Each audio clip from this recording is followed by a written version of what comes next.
میرے اعمال کی اصلاح کرم سے کر دے۔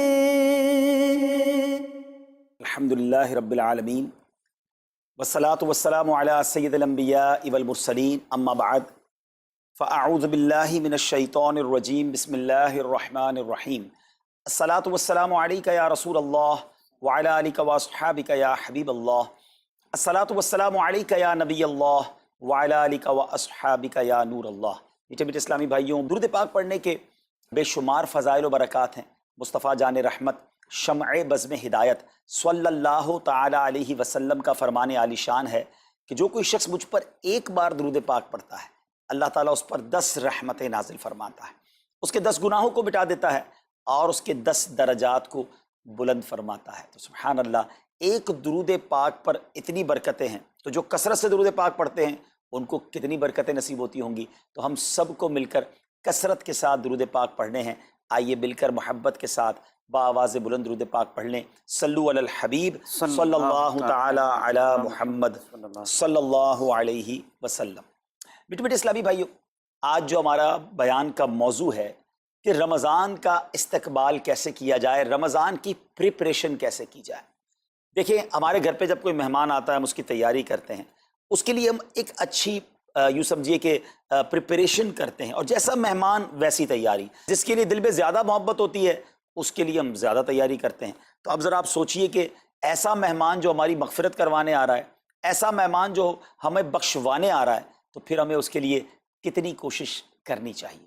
تو آج یہاں پر جو ہم حاضر ہوئے ہیں، اللہ کرے کہ ہم رمضان کا صحیح معنوں میں استقبال کرنے میں کامیاب ہو جائیں۔ رمضان اللہ کا احسان ہے۔ رمضان کی اہمیت کو سمجھنے کے لیے یہی کافی ہے کہ پیارے آقا علیہ الصلوۃ والسلام فرماتے ہیں کہ اگر میری امت کو معلوم ہوتا کہ رمضان کیا ہے تو وہ تمنا کرتے کہ سارا سال ہی رمضان ہو۔ سبحان اللہ۔ مولا علی شیر خدا کرم اللہ تعالی وجہ الکریم کا یہ قول کتنا نرالا ہے۔ آپ فرماتے ہیں اگر اللہ تبارک و تعالیٰ کو اس امت کو عذاب دینا ہوتا تو اس امت کو رمضان اور سورہ اخلاص عطا نہ فرماتا۔ اس کا مطلب کیا ہوا کہ یہ بخشوانے، عذاب سے بچانے کے لیے آ رہا ہے، رحمتیں برسانے کے لیے آ رہا ہے۔ کاروباری لوگ بھی مجھے سن رہے ہوں گے، جس علاقے میں جس اسٹور پر کوئی ڈسکاؤنٹ ہوتا ہے، کوئی اسکیم ہوتی ہے، فائدہ ہوتا ہے، ہم ادھر پہنچ جاتے ہیں۔ رمضان ایک ایسی اسکیم ہے، رمضان ایک ایسا بینیفٹ دیتا ہے کہ احادیث میں یہ مضمون ہے کہ فرض کا ثواب 70 گنا کر دیا جاتا ہے، نفل کا ثواب فرض کے برابر کر دیا جاتا ہے، شیطان کو بند کر دیا جاتا ہے، جہنم کو تالے لگا دی جاتے ہیں، جنت کے در کھول دیے جاتے ہیں۔ روزہ دار کے منہ سے جو اسمیل آتی ہے، جو بو آتی ہے، بعض اوقات ہم کہتے ہیں یار پیسٹ نہیں کر سکے پورا دن، منہ سے اسمیل آ رہی ہے۔ سنیے، یہ اسمیل جو ہے یہ اللہ کے نزدیک مشک کی خوشبو سے بھی زیادہ بہتر ہے۔ اللہ اللہ، ذرا آپ غور تو کیجئے، ہر سجدے پر 1500 نیکیاں دی جاتی ہیں، ہر سجدے پر سرخ یاقوت کا جنت میں ایک محل بنا دیا جاتا ہے۔ اتنی نیکیاں، پھر وہ کتنا بد نصیب ہے جو رمضان میں بھی عبادت نہ کرے، رمضان میں بھی اللہ کو راضی کرنے میں کامیاب نہ ہو۔ روزانہ افطار کے وقت 10 لاکھ گناہگار بخش دیے جائیں، اور جناب ہر جمعے کو جب رمضان میں جمعہ آئے تو ہر لمحے 10 لاکھ گناہگار بخشے جائیں، تو کروڑوں اربوں لوگوں کی بخشش گویا رمضان میں ہونی ہے۔ تو پھر ہمیں اس کی کیسی تیاری کرنی چاہیے، کتنا ثواب کمانے کے بارے میں سوچنا چاہیے۔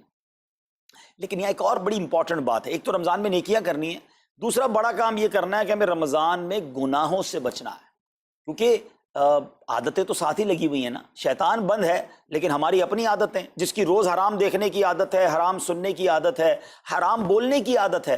ایسا تو نہیں ہوگا نا چاند آتے ہی سارے سوئچ آف ہو جائیں گے، وہ عادتیں ساتھ ہی چل رہی ہوتی ہیں۔ غور کیجئے کہ رمضان میں جو گناہ کرتا ہے نا، اس کا عذاب بھی بڑھ جاتا ہے، اس کی پنشمنٹ بھی بڑھ جاتی ہے۔ یہ ایسے ہی ہے کہ کوئی مسجد کے اندر آ کے گناہ کرے، تو آپ کہیں گے نا یار خدا کا خوف کرو، مسجد میں ایسا کام کر رہے ہو۔ کوئی مکہ شریف حرم میں اندر جا کر گناہ کرے تو کتنا شدید ہو جائے گا وہ۔ تو رمضان جب اتنا مقدس مہینہ ہے، اس میں گناہ کرنا، اس کی پنشمنٹ بھی زیادہ ہے۔ ایک بار مولا علی شیر خدا کرم اللہ تعالی وجہ الکریم نے ایک قبر والے کا حال دیکھا، اور دیکھا اس قبر والے پر عذاب ہو رہا ہے، اور وہ چلانے لگا، عرض کرنے لگا اے علی میری مدد فرمائیے، اللہ کی بارگاہ میں سفارش کیجئے۔ مولا علی شیر خدا نے ہاتھ اٹھائے کہ اے مولا اسے بخش دے۔ ارشاد ہوا اے علی اس کی سفارش نہ کریں۔ عرض کی مولا وجہ کیا ہے؟ ارشاد فرمائے رمضان کے روزے تو رکھتا تھا مگر رات گناہوں سے باز نہیں آتا تھا۔ روزے رکھ کر گناہ کرنے والے کو اتنا عذاب، تو جو روزے ہی نہ رکھے ایسے بھی لوگ ہیں جو رمضان میں روزے نہیں رکھتے. پلیز اس کو ایزی نہ لیں. ہمیں نہیں معلوم، پتہ نہیں اگلا رمضان پھر نصیب ہوگا کہ نہیں. پچھلے رمضان میں کتنے لوگ تھے جو ہمارے ساتھ تھے، اس رمضان میں نہیں. اور اللہ پہلے تو ہم یہ دعا کرتے ہیں اللہ ہمیں یہ رمضان بھی عطا کر دے. زندگی کا کیا بھروسہ، دنیا کی جو کیفیت آپ کے سامنے ہے کبھی بھی جا سکتے ہیں. تو پھر اس رمضان کو تو سمجھ لیں بس ایک موقع بنا دیں، لائف چینجنگ ایکسپیرینس بنا دیں کہ بس اس میں عبادت کرنی ہے، اس میں خوب سجدے کرنے ہیں، اس میں روزے رکھنے ہیں، اس میں تراویح پڑھنی ہے، اس میں گناہ نہیں کرنے ہیں. اور آئیے میں آپ کو بتاتا ہوں کہ نبی پاک صلی اللہ تعالیٰ علیہ وسلم رمضان کیسے گزارتے تھے. ایک مسلمان کے لیے اس سے بہترین رول ماڈل کیا ہوگا کہ رمضان میرے آقا کیسے گزارتے. تو مختلف احادیث کا جو سمری ہے وہ یہ ہے کہ نبی پاک علیہ الصلوۃ والسلام عبادت میں کمر بستہ ہو جاتے، بستر پر کم تشریف لاتے. بی بی عائشہ فرماتی ہیں کہ نبی پاک کے چہرے کا رنگ بدل جاتا تھا، متغیر ہو جاتا. کیوں؟ کہ نبی پاک پر خوف خدا طاری ہوتا. آپ گر گڑاتے، آپ رات بھر التجائیں کرتے. میرے آقا رو رو کر دعاؤں میں رمضان گزارے، چہرے کا رنگ بدل جائے. اور یہاں کچھ لوگ تو وہ ہیں کہ جن کا وزن ہی بڑھ جاتا ہے رمضان میں. اتنا کھانا کھانا ہے، سحری میں زیادہ کھانا ہے کہ سارا دن بھوکا رہنا ہے، افطار میں اس لیے زیادہ کھانا ہے کہ پورا دن بھوکا رہے تھے، پھر رات کو 2-3 بار مزید کھانا ہے کیونکہ کل روزہ رکھنا ہے.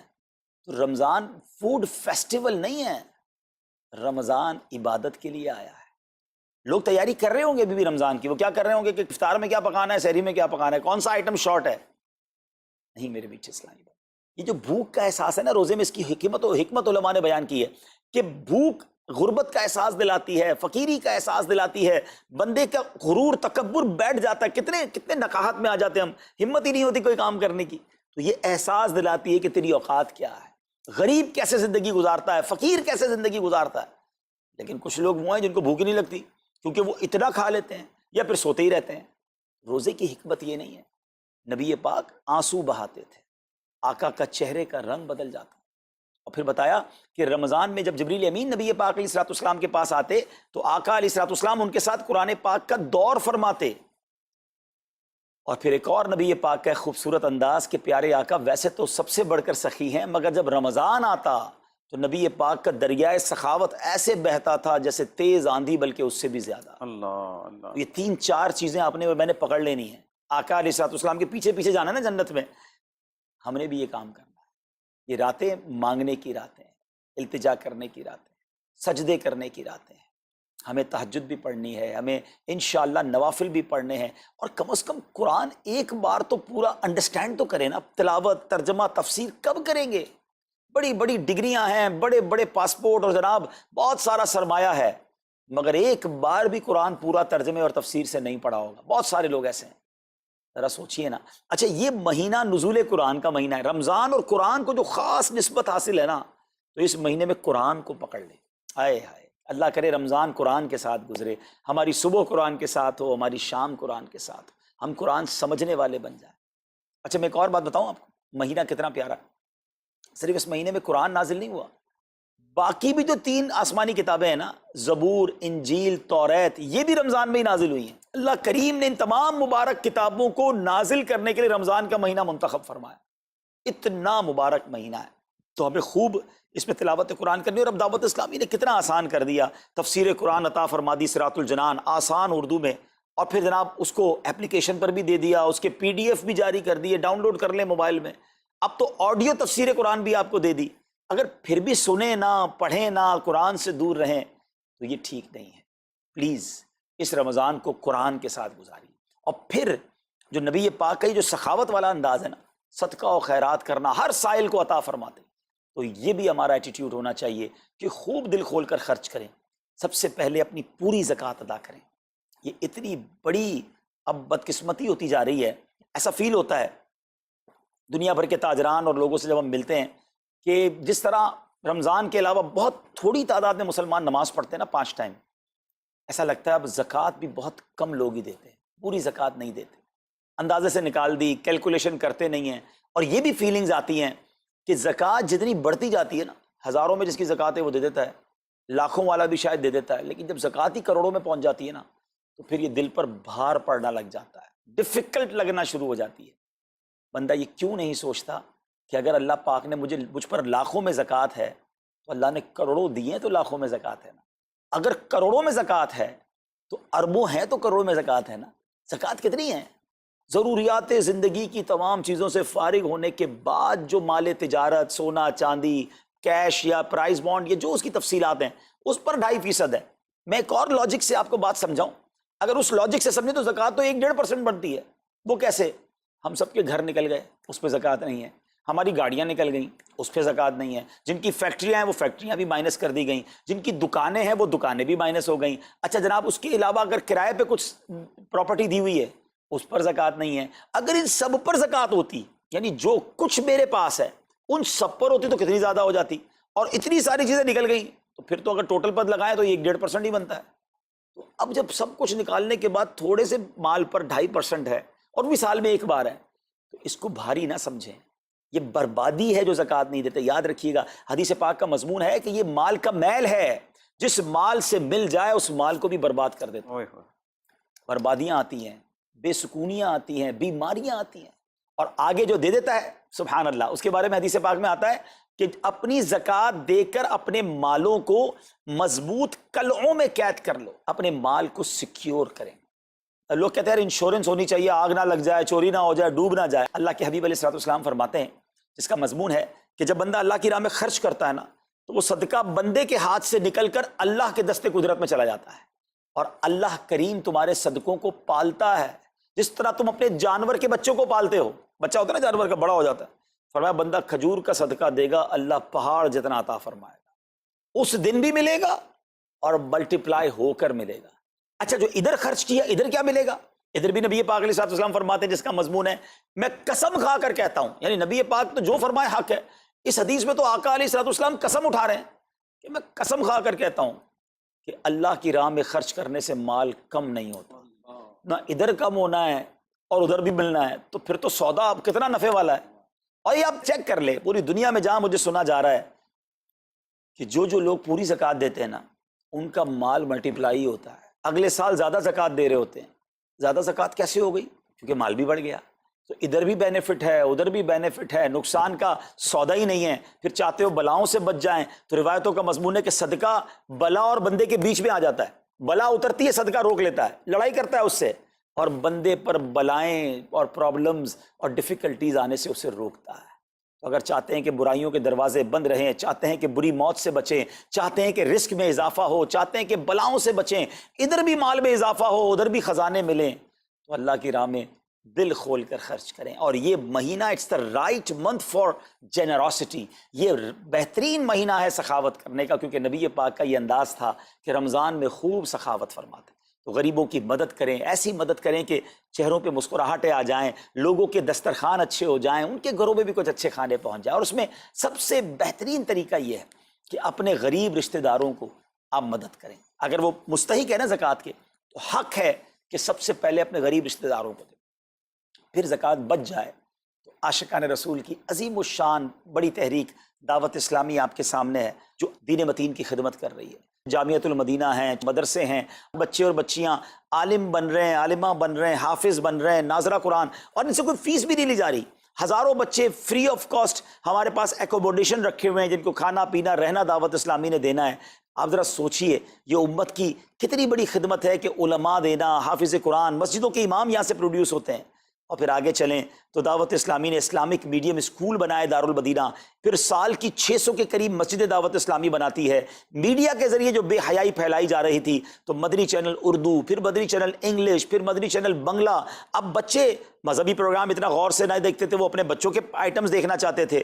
تو گناہوں بھرے کارٹونز اور پروگرام سے اور پوئمز سے چھڑانے کے لیے Islamic poems, Islamic cartoons, Islamic بچوں کے پروگرام، تاکہ بچے بھی جو ہے وہ الحمدللہ بچے رہیں. اور اب اس کی کیا زبردست پاپولیرٹی ہے کہ آپ کڈز مدنی چینل کے یوٹیوب چینل پہ جائیں، ہمارا ایک ایک کلپ 10 ملین 12 ملینز میں دیکھا جا رہا ہے. تو کون دیکھ رہا ہے؟ وہ بچے جو گناہوں بھرے کارٹونز دیکھتے تھے، اب الحمدللہ اللہ رسول کی باتیں وہاں سن رہے ہیں. پھر آگے چلیں تو دعوت اسلامی جناب یہ دینی کاموں کے ساتھ ساتھ جو ویلفیئر کے کام کر رہی ہے، غریب مسلمانوں کی امداد کا کام، زلزلے اور سیلاب زدگان کی ریسکیو کرنے کا کام، گونگے بہرے نابینا اور معذور افراد کی ریہیبلیٹیشن کا کام، تھیلیسیمیا کے مریضوں کو خون دینے کا کام، 26 لاکھ مسلمانوں کو دنیا بھر میں راشن، کھانا پانی صرف اس ایک سال میں دعوت اسلامی نے پہنچایا. تو یہ کمال کی آرگنائزیشن ہے. دیکھیں آپ دنیا کی بہت ساری NGOs کو جانتے ہوں گے، کوئی مدرسے چلاتا ہے تو مدرسے ہی چلاتا ہے، کوئی مسجد بناتا ہے تو مسجد ہی بناتا ہے، کوئی کھانا کھلاتا ہے تو کھانا ہی کھلاتا ہے، کوئی جناب غریبوں کی مدد تو وہی کام، کوئی ہاسپٹل تو ہاسپٹل۔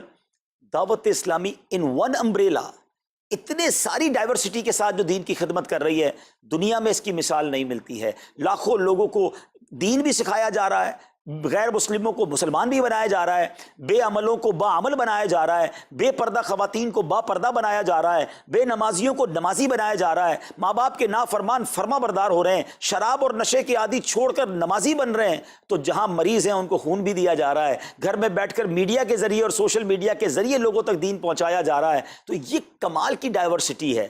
تو میں تو سچ بتاؤں، یہ جملہ کہا کرتا ہوں کہ میرے اور آپ کے پیسوں کا نصیب ہے کہ وہ دعوت اسلامی میں لگ جائے۔ تو یہ آپ آگے بڑھیے اور دین کے اس کام میں مزید حصہ ملائیے۔ خاص طور پہ فار ایسٹ میں آپ دیکھ لیں، کوریا میں، ہانگ کانگ میں، اور جناب یہ سری لنکا میں، تھائی لینڈ میں، ملیشیا میں، کتنے جاپان میں، کتنے ملکوں میں دعوت اسلامی کام کر رہی ہے اپنی اپنی بساط کے مطابق۔ اور لیکن ابھی مزید ادارے بنانے، ہمیں ان ملکوں میں بھی بنانے، ان ملکوں میں بھی آگے بڑھنا ہے۔